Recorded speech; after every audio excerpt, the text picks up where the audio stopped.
Okay, the G chord. This is a beautiful, full-sounding chord. The guitar is tuned so that the G chord sounds really good. You've got the root in the bottom, you've got an open G string in the middle, and you've got another root in the top where that fourth finger is. Now we've actually got the third doubled. This is one of the few chord forms, this one in the C form, where the third is doubled. We've got the third right here, and we've got the third right here. That open B string there, and this B here. So we've got root, 3, 5. That D is the only place we've got the 5. And we've got the G, open G string, open B string, and another G up here. So, you'll notice I'm using my fourth finger. I recommend this fingering because later when you get to a G sus4 and a G sus2, and there's also a G6, it sounds pretty nice right there. You're going to need that first finger.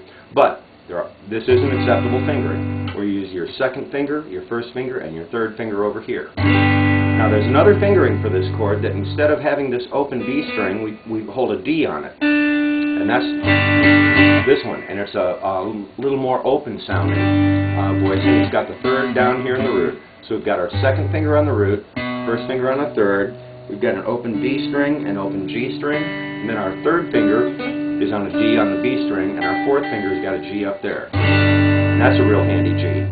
Now every once in a while, you'll want a G over D. And this is a beginner G chord usually. You put your fourth finger on this G, and you only strum 4 strings.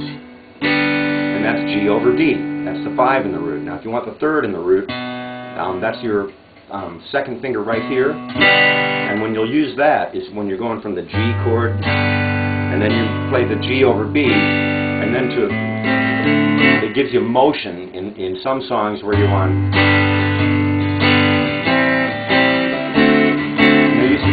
That used to be common in the 40s to hear that swing move.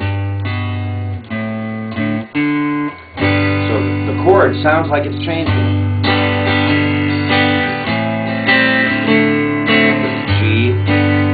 G over B, G